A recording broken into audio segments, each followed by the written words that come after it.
Welcome to the Carr Brothers with Jeff, Jack, and Jody Carr. They talk about current events, politics, community, and business. Take it away, boys. Hi there. Welcome to the Carr Brothers Show. It's episode 155, our first show in 2026. I'm Jack. And I'm Jeff. And unfortunately, Jody couldn't be here, but we hope to have him, of course, for the next show. And so wishing everyone the best here in 2026. Hopefully you had a good New Year's and a Merry Christmas and Happy Holiday. We are very, very pleased to have Misty McLaughlin, a longtime friend of ours, a stakeholder, colleague, if you will. Many years of experience dealing with youth homelessness and youth in crisis. She's the executive director of Youth in Transition. Misty, thank you so much for being here. I'm really excited to be here. Thank you for having me. Well, it's very timely, and we hear all the time about youth issues and youth crisis, mental health, but not talked about all the time. So, right. Well, thanks for being on our show. And yeah. So you're the executive director of Youth in Transition. Mm-hmm. Well, how about we talk about what is Youth in Transition? Yeah, that's a great question. Youth in Transition has been in the Greater Fredericton community for the past 30 years or so. We operate Chrysalis House, which is a transitional living program for youth ages 16 to 19. So basically, it was built, nearly 25 years ago to provide transitional living for youth who are leaving care. So there was a gap, the ages 16 to 18. So once a youth decided to leave the care of the minister, they were finding that a lot of youth didn't have that next step to go to. So the community rallied. There's a lot of people who've, many years ago came together to put this in place as a much needed service for youth. We've been around quite a while and have seen, hundreds of youth go through. I think we're nearing 600, which doesn't sound like a lot when you compare it to adult homelessness, but it's a lot when you're talking about young people. Right. Yeah. Right. So Chrysalis House is only for, I'm assuming, like foster children or children under the care of the government, and then when they reach 16, that's where the big gap. Right. So they actually, choose to leave care. They don't choose have to though leave at 16, care. don't they? So Absolutely. they choose to leave, and then Yeah. so there's where do they go, right? Right. That's just it. So if you can imagine, if you think back to when you were 16 years old and kind of where you were at in your development, they're really starting to want a different path. They're starting to become an individual. They're starting to, have goals and desires and things that they want to do. So the youth who come to live at Chrysalis House are not in the care of the minister. So that would be the group home system. Okay. We're transitional living, meaning we're kind of that next step for them. They come into Chrysalis House. We teach them life skills, work on case planning, work closely with the YES workers through social development to help them gain the skills that they're going to need as a young adult. We also help them complete school. So a lot of times they've left school because they're in crisis, they're living on the streets or living precariously. So we help them complete school, help them with employment, and get them ready to move into that next phase. Yeah, wow. So it's exciting. It's exciting, and I suppose it's also daunting because of the challenges, I'm assuming, a lack of services to meet the needs. Absolutely. I've heard you mention this many times. Yeah. And I think, there's a lot of, well-meaning programs and entities out there trying to address the need. If you think back in the time when we were, youth were going to the Miramichi campus to be in the youth program up there, the youth jail, we made a decision that youth shouldn't be incarcerated. They should be, in their communities being treated and, getting ready for independence. So we cleaned out the jail, which was awesome. And do they still have the jail? They do, okay. yes. But very little people. Very little, yeah. So there's the open and the closed side of it all. But the challenge is when you send 200 kids who have been in contact with the public safety, the criminality of it all, and go back to their communities, you need to have the services there in order to meet that need. The supports, absolutely. So we've been slow in getting those supports in place for youth. When you say we as a society, Yes. as a government, at Absolutely. levels of government or society, Absolutely. not just you. No, as we, not but- no. No. right. So give us some scenarios where if the support, like what type of support are we talking about that when a youth is either homeless, kicked out, leave home for a variety of reasons, and we can talk about that too, leaving jail, et cetera, Yep. you want them in the community, but if the services aren't there, what type of services are you talking about? Absolutely. Well, one thing I will say too is this is the prevention side of it all. This is the early intervention when we should be working with them. These ages. Yes, because I always say, you know, the adult homelessness and, you know, the numbers that we're seeing in community right now, I look around at some of those faces and they were youth at one point in time. So if we're not investing on this side of the coin, we're certainly spending a lot of money on the other side. And here we have this huge problem where we can't house everyone. But back to your question, you know, I've had youth call from the jail and say, I need a place to live. Yeah. You know, or we would have like a social worker from, I shouldn't say jail, it's the Miramichi Youth Campus now, Right. you know, and say, this kid's getting out in a week, we need a place for him to stay. He has nothing. Like his family has decided that he can't live at home. You know, he's disconnected from the education system. He has no supports. Like he's really starting at ground zero. So we usually bring him into Chrysalis House and then start connecting him or her to community resources. You know, like there's lots of other entities that provide skill building opportunities, employment opportunities. So we're kind of the housing piece, and then we connect it to community. To the services. Yeah. And they all would have a caseworker Yes. and you make sure of that. Or, Yes, at or would social that development. would be something that they would have before they leave the facility? We try to make sure that they're involved before they leave the facility. There are gaps between those services, you know, that I guess that's what's good about Chrysalis House is we fill those gaps and we bring them closer together. So we have an excellent working relationship with youth engagement services through social development. Their social workers are incredible. So what we do, and this is best practice, is we put a team around the youth, you know, a team of supports that, you know, looks at housing, that looks at, you know, do they need access to mental health support? Do they need access to addiction services? Everything, Healthcare. Right? Education. So we're not their parent because it's independent. They choose to come live at Chrysalis House. They're not under the care of the minister. But at the same time, they're still young and they need that support. There's a new act in place that kind of addresses that they can get those services up to the age of 26 now. Because, again, a lot has changed in the world. These kids are not ready right off the bat at 18. Yeah, I find that in my experience, 26 now is the 16. Like almost a 10-year difference from when we were growing up, when we were 16. Like a lot of us could look after ourselves at 7, 8, 9, 10, you know?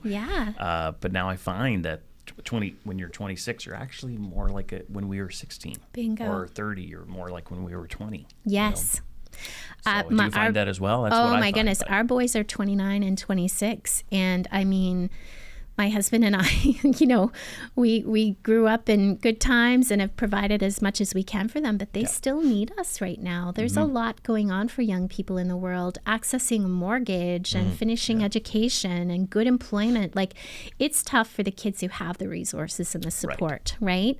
But when you talk about a child who's grown up in a domestic violence situation where addiction, let's be honest. I mean, that is a huge issue right now, even in affluent families, right?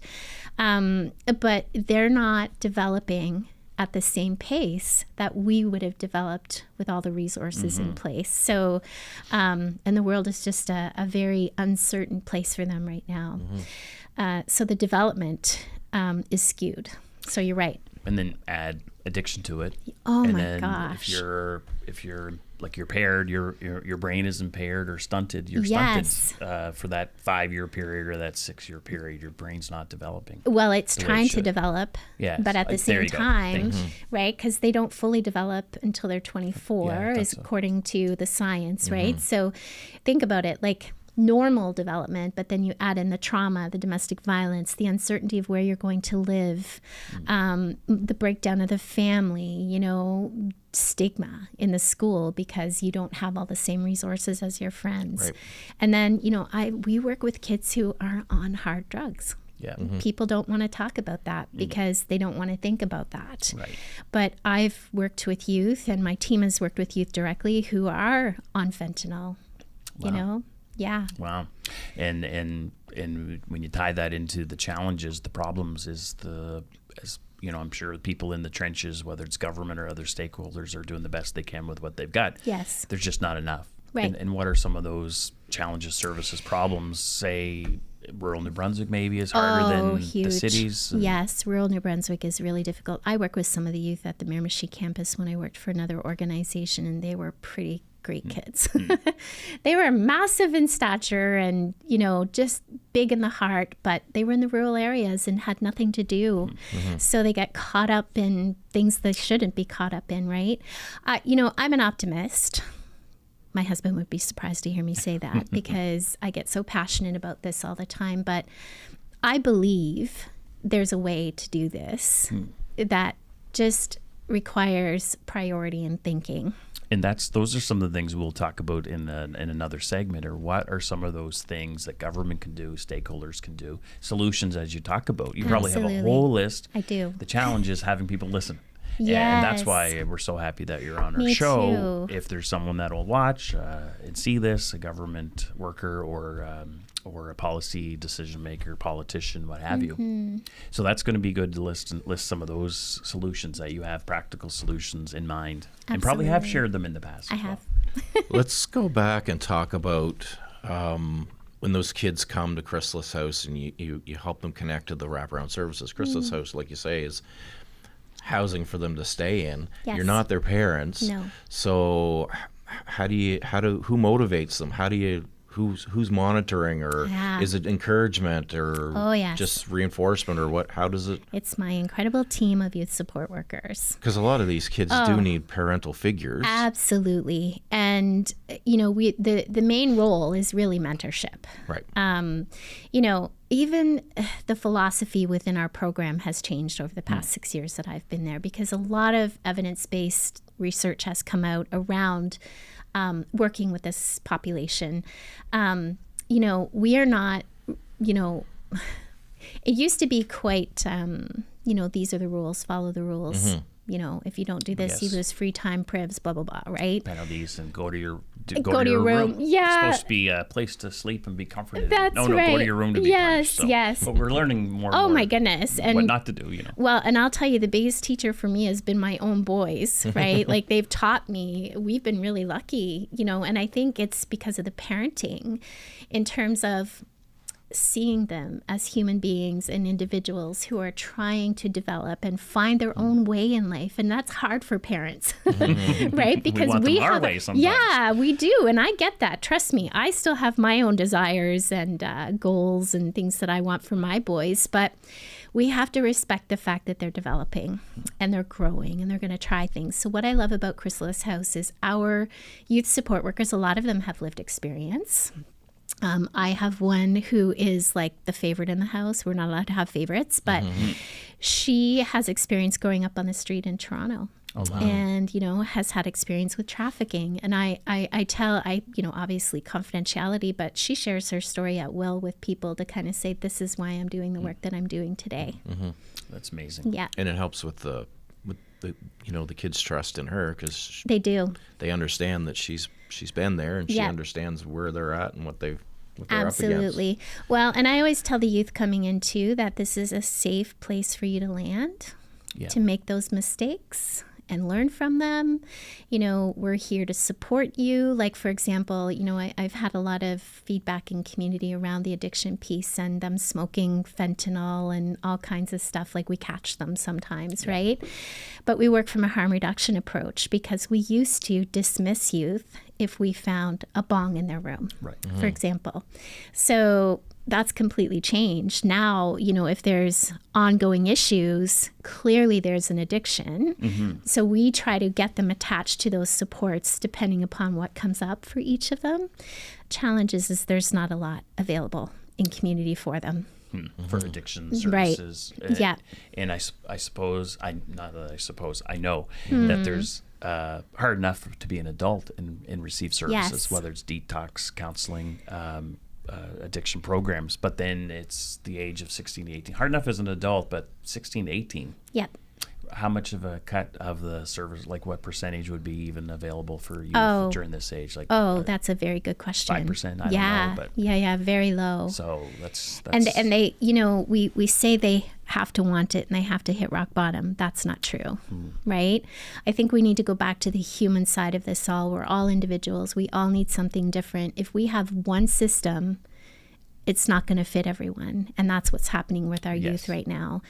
They don't necessarily want to go into a residential treatment environment. They just want peer support. They want to talk to someone who's been through it and someone who can normalize their experience and help them get past it, right? So, but, back to the harm reduction piece too, like it's the team. It's the fantastic team of youth workers who we listen to the youth. It's youth voice centered.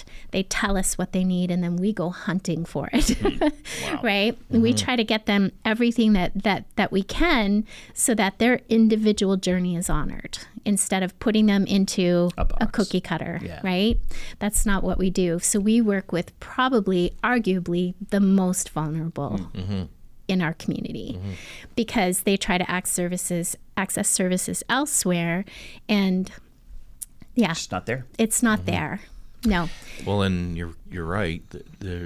You're most vulnerable, but they're at such an early stage of their life that they have a lot of years ahead of them. That now's if you can get them now and get them turned around on the front end, and it can be just so productive and good members of society, right? And give back. And I will say that's the other thing that we do too. We have a program called Family and Natural Support. So that's new in the past couple of years. So we were chosen through Away Home Canada to pilot the program as one of 8 in Canada.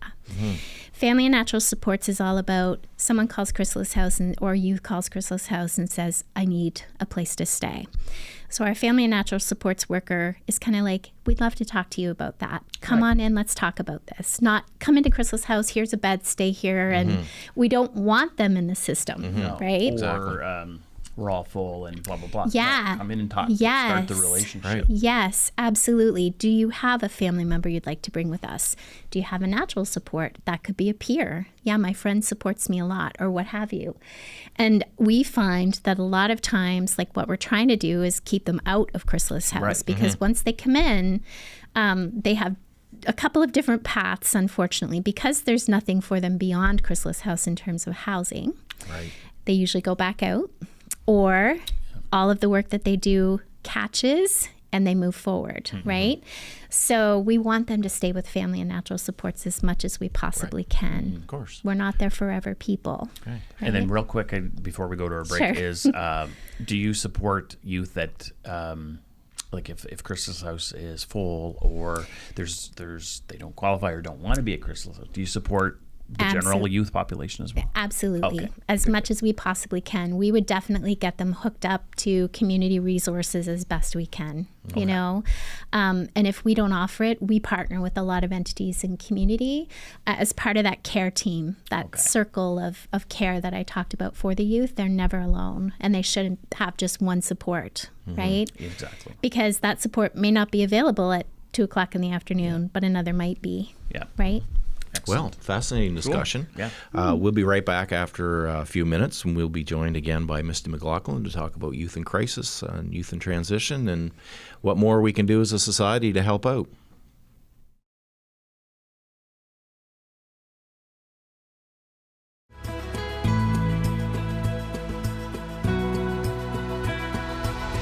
Hi there. Welcome back to the Carr Brothers Show. It's episode 155. I'm Jack.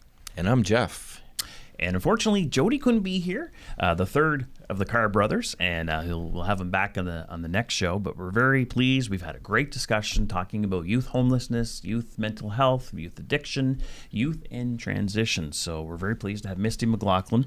She is the executive director of an organization called Youth in Transition, helping youth transition from the ages 16, 17, 18 to adulthood. And we've been talking about the gaps in services and support, which has been around for decades for the ages of 16 to 18.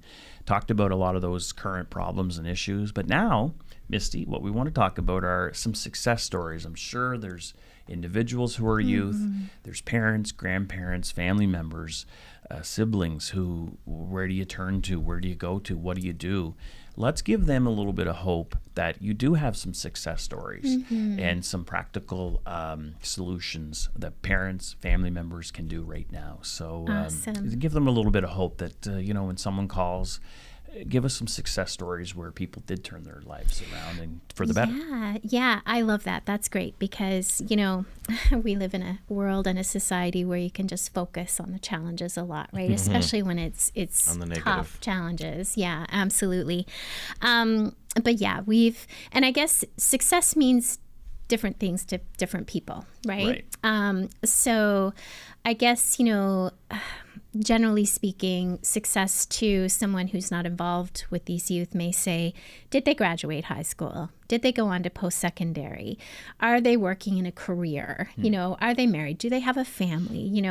But for a lot of these kids who have grown up in extreme poverty, addiction, domestic violence, success may mean coming, into housing first, so they're housed, and finishing their education through alternative education and going on and leading the life that they want to lead, right?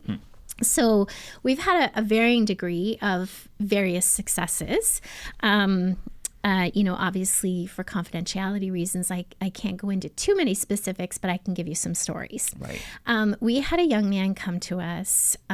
His dad, it was a challenging home environment. So he came to live with us. Their first sort of entrance into Chrysalis House is usually pretty tough, just simply because they're not used to having a clean, supportive environment where basically everyone's asking them all the time, how can I help you? Do you need anything? Do you want anything? Sort of thing. But and they're guarded. They're definitely Extremely guarded. And if they've had any experience in the system, they don't trust you. They're just instantly like, when are you going to kick me out? When are you going to hurt me? When are you going to lie to me? When are you going to, let me down? Let me down. Yeah, that's a good point, Jack. Let me down, because they've been let down so much in their lives. But this young guy came in and he was so funny, and we worked with him, and you have to go slow, and you have to have their buy-in in terms of, you really need to give them choices and leave it up to them. Here are the choices. What would you like to do? What are your goals? What would you, want to do in your time here to get ready for independence? And he talked about the fact that no one in his family had graduated from school. So we got him hooked up with one of the alternative education programs in Fredericton. Okay. And through the district, school district? Yeah. So there's Leo Hayes has one and FHS has one. OHS has one. So we have real good connections with their programs there. We work, it's kind of like our house manager at the time. It was so funny. The school would call and say, okay, so-and-so didn't show up today. And she would say, he said he was going to school. So then between the two, they'd find him, right? And the kid would come home and the house manager would say, you didn't go to school. Yes, I did. No, you didn't, right? So then it becomes why? Right. What's going on for you? And a lot of times it's anxiety or fear around, their peer group, or, they have ADHD and have a hard time sitting. But so we work very diligently with that community partner to get the youth there and get them engaged. Long story short, he was a couple of courses close to graduating. Okay. And he would be the first in his family, right? So our team kind of goes back to what you were asking, Jeff, like, what motivates them? What keeps them going? Oh my goodness. Well, it was like, we would get little packets of candy and have a study spot or, whatever to kind of keep them engaged and or help them, like just be with them, how's your assignment going? So he was a couple short and he was giving up. He's like, nah. So it was just like, no, I'm done. And we were like, no, right? Like, remember what you said? So he went across the finish line because we worked with our partner in the school district system. And I'll never forget him finding out he was going to graduate. He brought home his grad cap and went around the house and had all the other youth and the staff and everybody sign it because he was so proud that he was going to be the first in his family to graduate. Wow. Yeah. So he was excited to tell his dad. And so that's a big milestone for a kid who's had a really rough start. And many people would say, really, in the 2020s, this is still happening, that somebody's true. the first in their family to graduate, but it's real. It's very real. Yeah. And a lot of issues that we experienced 20, 30 years ago are resurfacing. Yep. They're coming back around. My kids know things that I thought had already been dealt I'm with. like, we're talking about this today. It's been dealt with, but these kids are growing up in a different world than we did. So the alternative school program, that's right at the high school, Yes. isn't it? In a classroom. Yeah. With the students. Yes. going So through the you can imagine it goes from getting him up in the morning, Right. getting him ready for school, getting him to school, getting him engaged in school, and getting him home. Yeah. And There's then, a lot of a lot there. of steps in there, and then getting the assignments done. But that's where community comes into play, right? So if, like his social worker, like we would usually meet with him and say, okay, you're 2 courses away. What can we do to support you? Like bring his care team together, like all those professionals around him to say, what do you need? So we see him from time to time out in community.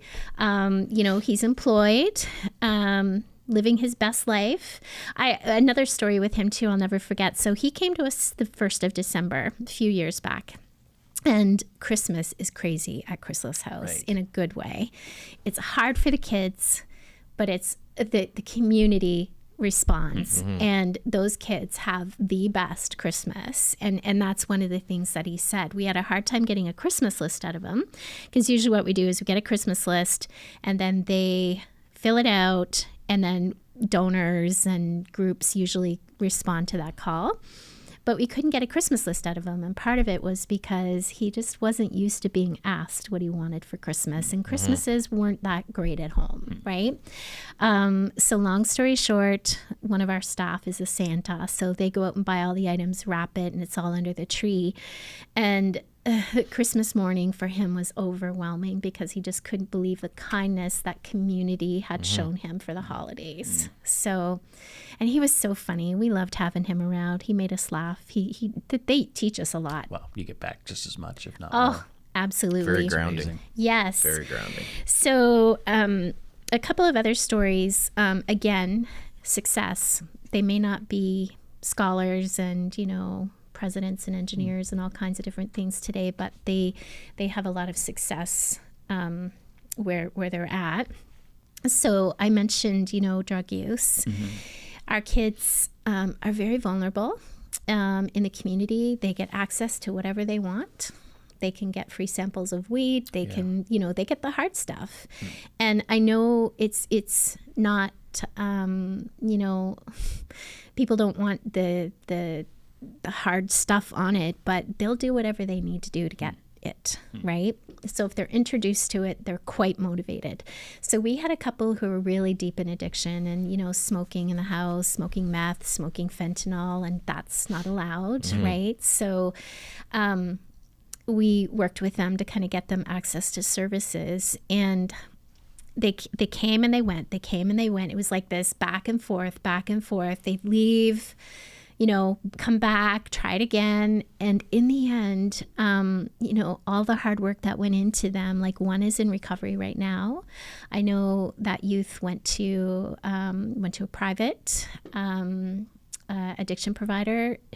They're doing incredible. And when I see the pictures, it's like the light and the life that's come back into them and into their eyes, right? So really excited about that because that's huge success, right?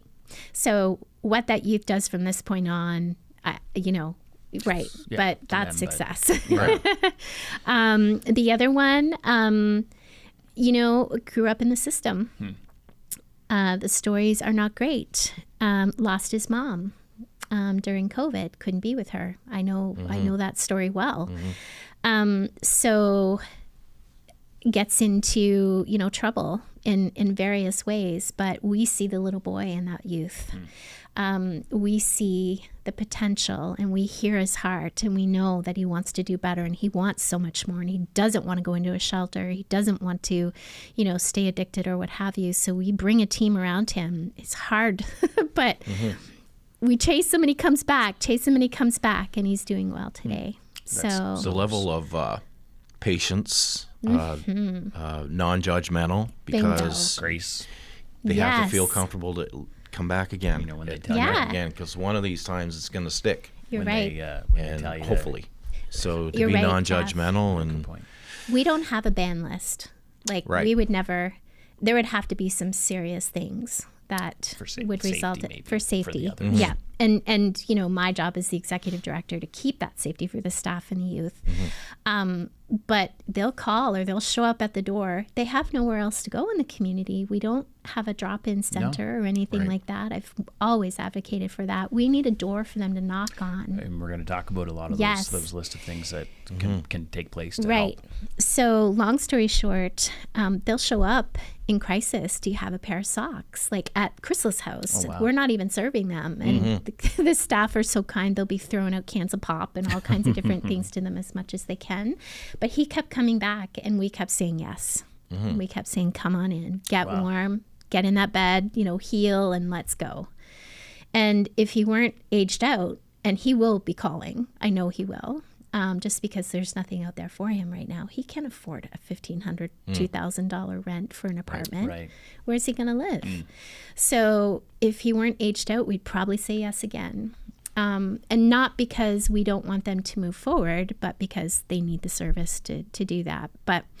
And we have had others. I know of one gal who's gone on to be working on her social work degree at nice. St. Thomas. Yeah. Wow. Yep. She came in and, had a rough go and, again, working with our community partners, decided that her goal was to become a social worker because she had been through so much. She wanted to give back. So we worked with her social worker and other community partners, and she's now completing her degree. Wow. Yeah. So that's parents, family members watching. There is hope for Yes, them. and I remember going through a drive-through one day. Oh yeah. Oh, I love this story. And I went to the window. And someone was like I could see the look in their eyes. I looked up and she's like, Misty? And I was like, oh my gosh, right? And I've got another story I have to tell you too. So that person was a former resident of Chrysalis House. Wow. Yeah. So she's like, oh my gosh, funny seeing you here. And I was like, oh my gosh, how are you doing? Anyway, so she's doing fantastic. She moved to another region to be with family. So she reconnected with family again. Okay. But I remember being in a grocery store one day and I got to the cash, loaded my stuff, and then realized that the person serving me was someone we had worked with at the house. And she was like, oh, hi. It's always that, hi. Yeah. Anyway, so we never make a big deal out of it. Right. We're not Privacy, supposed to. yeah. Yeah, exactly. So anyway, I was going out of the grocery store. She put her cash on pause and chased me to the door and goes, hey, by the way, I'm not doing drugs anymore. I'm doing good. I've got an apartment. I'm working here. And I just want you to know how happy I am. And thank you. Yeah. Like, think about had we not been there to support these kids, where would they be? And that, I'm assuming, gives possibly. you hope and the fuel to keep going and fighting for the others and does. supporting. And Yeah. wow. Well, those are great stories. and I got to tell you, in all of those stories, it's not like, we did this. It sounds like an easy button. Yeah. There's a lot in there Well, that and happens. every case or situation is different too. Yes. Right? It's just you have to be so nimble providing the services. Well, and It's if you can incredible. imagine in that process too, there's some naysayers saying, they're too far gone. They're not coming back. Imagine. Yeah. I know. And I'm like, so we're just going to let them perpetuate the cycle? We're going to let them move into adult homelessness? We're the spout that stops this. Might as well take them out back in the woods. Right, Jack? If we give up. Right. But that's why it's important to tell those stories, of success stories, and testimonies are so important, because if those individuals can get through what they've been through, that gives hope to others. Oh, absolutely. Well, and that it is contagious in that they know each other. There's a network in Fredericton, right? These kids know each other. Like there's one guy I call the Pied Piper. Like anytime someone comes in, he's barreling his flute, and all the youth are following him into whatever he's doing, right? Good or bad. So they talk about their successes and what they've done. So yeah. Well, great chat. Segment. It's an awesome segment talking about successes, as Jack says. Just gives hope to other people that maybe just watching just 30 seconds of this last segment, and to see that there is hope. Don't give up. There are people that care and want to help. So when we come back in just a few minutes with Misty McLaughlin from Youth in Transition, we will talk about some of the gaps and some of the ideas that Misty has that can fill those gaps, hopefully, in the future.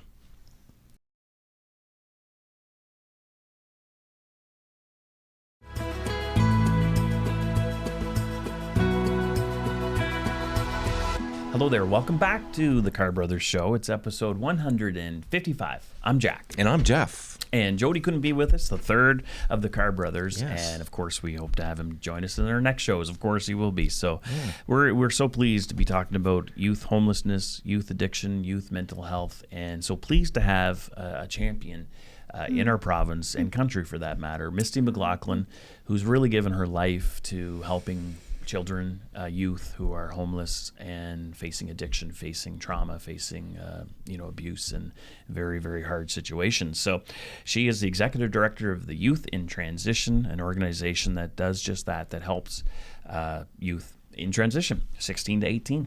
Misty, thanks very much for being here. Really, really hope that pleasure.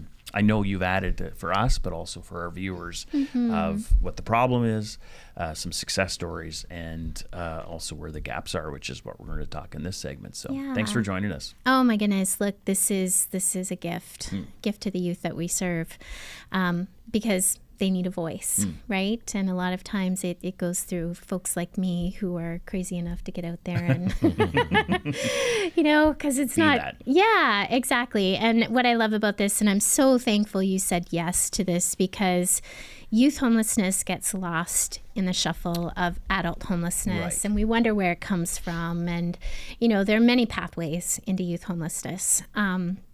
And when you look at some of the strategies that we could employ to shut those taps off, it would make a difference in the numbers that we're seeing today. I know there are other reasons why people are falling into homelessness, whether it be, the economy, employment, those sorts of things. There is a way to ensure that we start chipping away at that number. And that begins with youth homelessness, ensuring that youth don't fall into the sector to begin with. But once they're in, getting them out quickly, and making sure they have the best start possible in life. So here's the scenario is, parents, and I suppose that there's a difference between parents and parenting and house rules and structure, things like that. But then if a teenager, high school's between 16 and 18, they get in the wrong crowd, it only takes, just one summer, and then bang, go right off the rails. Yes. And I hear about it many times, is that the parents want to do the right thing, but because of that age group, you can't really kick them out, because where do they go? Right. But then they're at home disrupting, not following the rules, not bettering their life and affecting the other family members. Absolutely. And you hear about this way more than what we would. I do. Absolutely. So what do you do? What do you do as a parent? Well, that's a great question. I myself am a parent. As you both know, my boys are 29 and 26, and my husband and I thank God every day that, we deal with the challenges that we do, because it's nothing compared to what some families are experiencing nowadays. Things have changed. Yeah. They're not doing anything wrong. They're just worried about their kids. They're worried about their safety, their success. we worry about the future for our boys in this world. I mean, we're hopefully, 30 years off from leaving, but we worry what our kids are going to go through. So if you can imagine people who are raising teenagers nowadays, what that looks like in the age of social media, in the age of global disruption on many fronts, right? And, it's not just people in poverty who struggle with addiction. There are professional people who struggle trying to cope with their jobs and, the uncertainty and everything that happens there. So kids are going through a lot and parents are going through a lot. And I think parents, for the most part, want the best for their children. You're right.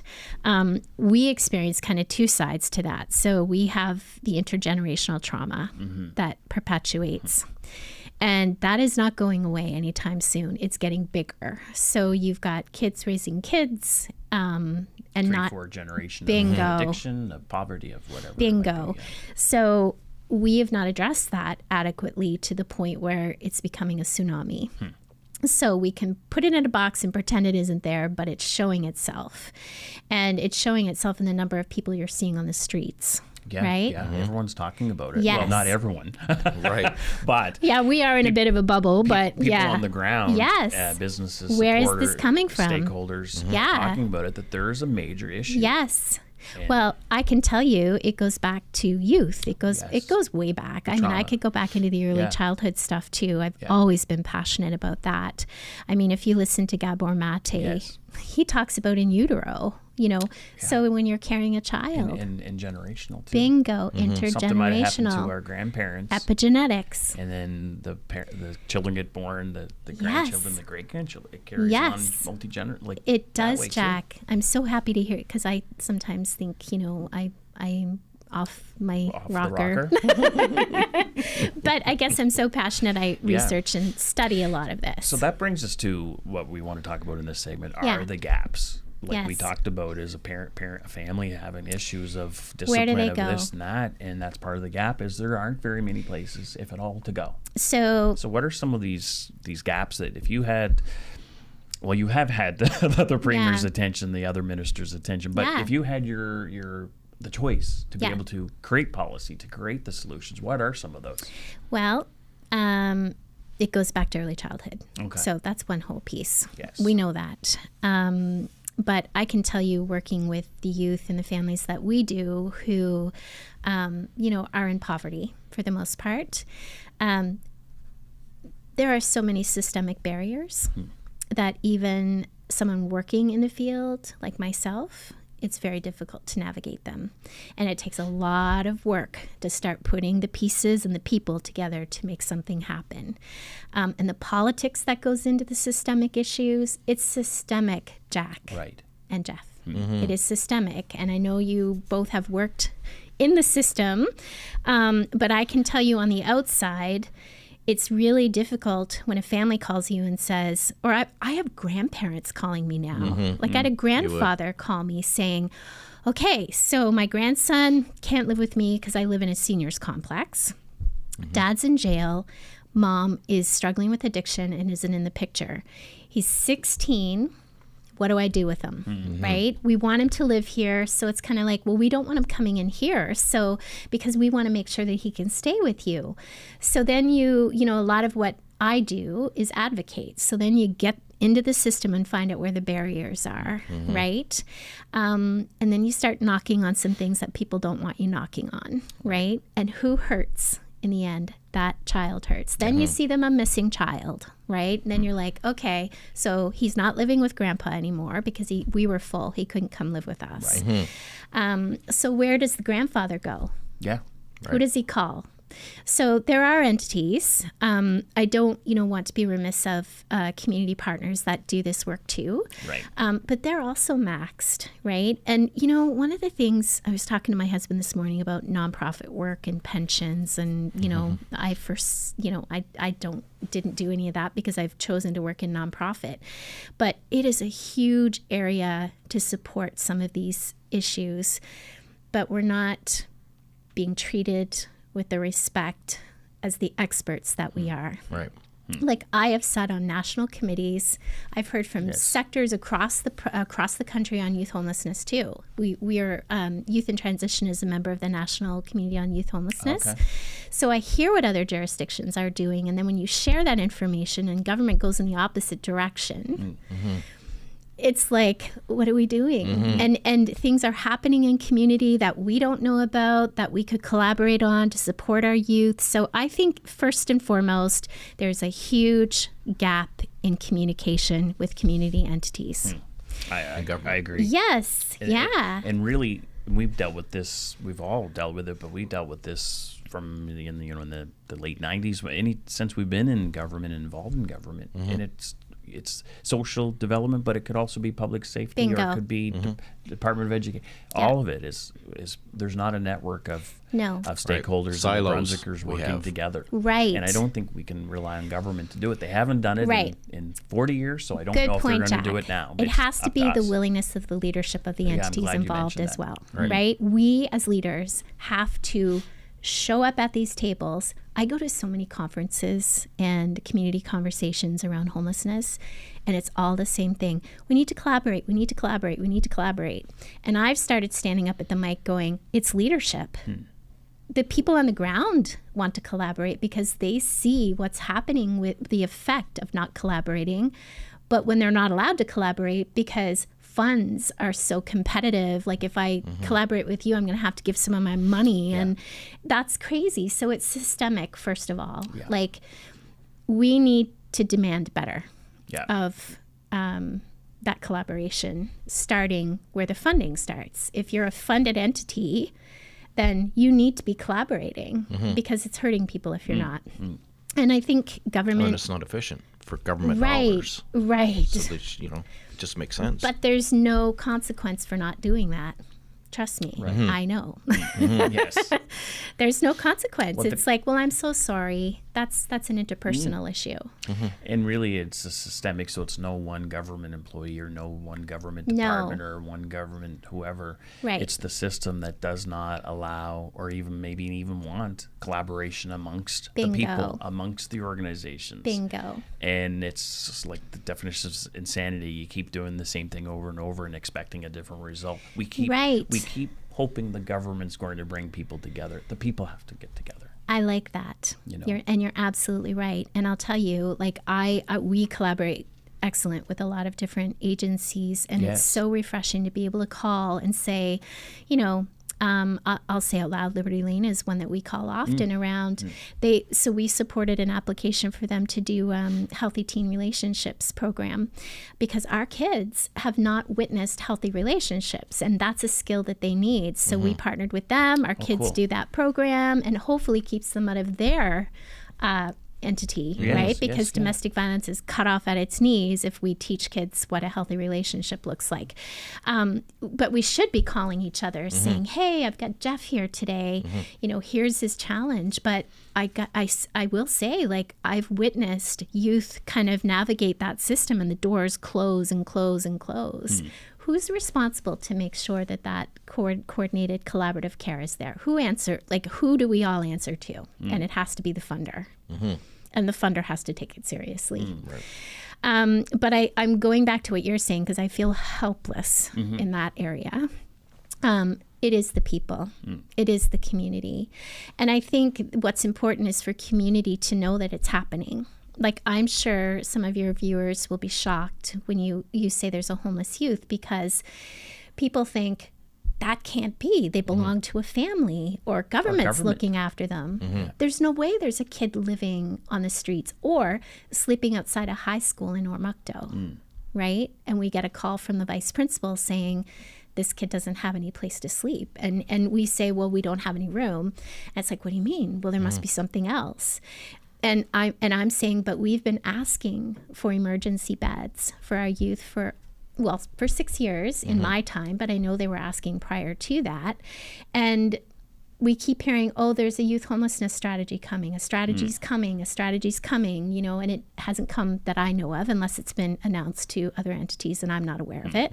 So emergency beds Yes. is one of the items. Yes. An emergency homeless shelter bed, you mean? Like that No, sort of thing? Or? I think it will be different for Okay, youth. okay. Because we really want it, like it would be like a chrysalis house. Okay. And just need So more very of it. much like a Just need home. more chrysalis. Yes, More. but we're transitional, meaning that youth come in, they stay longer term, but some kids just need a place to come and go Regroup a little. and stabilize. Okay. We brought a kid in from a tent, and I was shocked because he was gone the next night. And I was like, hey, buddy, like, how come you didn't stay in your nice warm bed last night? And he's like, I'm not used to it yet. I'll get used to it. It's going to take me time. But we have a mandate. They have to be in the bed. They have to be there, right? So there's nowhere for them to just get a nice place to sleep and have supportive housing, right? Because your mandate Is for your transitional. funding says like they have to be there in that Yes. bed. Yes. Otherwise, you have to There's a apply for model. funding for somebody else. Right. There's a model that was discussed in community before I came into this role called the foyer model. It exists in other parts of the country, evidence-based. So you have a youth drop-in center. Yeah, you Right? mentioned earlier. The drop-in door center. that the kid knocks on, you give them a hot chocolate, or they use the bathroom, or what have you, and you build relationship until they feel safe enough to say, this is what I need. That youth drop-in center connects them to the next level everything else. service. Right. That It's like drop-in a center gateway. is the beacon of hope and community where these kids come in, could meet with a social worker, a community entity, or just play pool, right? And what's the difference between, and maybe they don't have it anymore, but in Minto there used to be a youth drop-in Yeah, center. I think there is St. John has still. one too. those are Moncton the has type it. Those are Yeah. the type of drop-in centers. Yep, Just need Moncton more of them has in a Youth coordinated- Quest. Okay. Yep, Moncton has Youth Quest, and it's incredible. So they do exist. We They just do. need more and a coordinated. Yes. Okay. Now, I know that we've been talking about a few different things in our community around integrated service delivery models, and I know that's been talked about for years, but anyway. So youth drop-in center are a focal place. Then they're referred where they need to go. Emergency beds to stabilize. We're transitional living, but then they fall off the cliff Yep. because by the time they get to that end, Needing, they have nowhere to go. Wanting Right. it by the time they get Yes. to that stage, which is hard enough. Right. So we need something beyond. That's another thing that we need is something for our kids to go to once they're 19. Yeah. Yeah. But we also have 19 to 26-year-olds living in adult shelters. Yes. And that isn't evidence-based either. That's a big piece that we need to start looking at, right? Because a 19-year-old is not the same as a 30-year-old. No. So we need that. We need kind of that coordinated continuum of care so that youth can go back and forth depending upon where they're at in their life. And we need more support for families.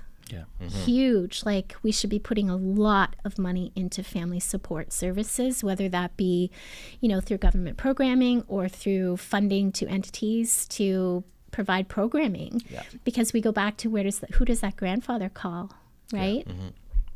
So, and bigger picture, Jack, back to what you said, I think we need to talk about this more, and we need to be coming together as a community and, not expecting government to solve it Yeah. all by themselves. And have the power of numbers and validation. Yes. And, The government has to be willing Shared to services. allow the experts to solve it or help them solve it. Thank you for saying that. Right? Because it's true. It's a two-way street. Well, it's really discouraging Yeah. to invest in education and training for your staff and your team and myself, and to make sure that we're on the cutting edge of what needs to be happening for these kids, and then finding out that something's happened and you haven't been part of that conversation, right? yeah. That's got to change. Well, we're soon going to run out of time, and we could talk about. We have less than a minute. We could strategize because there's a lot to discuss here and a lot to unpack, Yeah. and a lot of pressure that we could put on our elected officials. We know, as former elected officials, we get pressures all the time from all different Absolutely. directions. I respect that. But that's that's where we were the voice, or our elected officials need to be the voice of the community and bring it to central government and say, look, if there's a problem here, what are we doing about it? And if you are doing something about it, fine, let's engage some people. So I guess that's where we are right now, is just need people to, if you want to know more about it, you want to know what your MLAs are doing about it, call them. Go in and see them on a Monday. Have a chat, and if you can help, our viewers, if you can help get that message across, if you have information that government can use to help them, or if you just need to know more about it, if you want to donate, because we don't operate on love. You gotta have the money too. No. So I have to raise about $200,000 a year. Right. Wow. So here I am.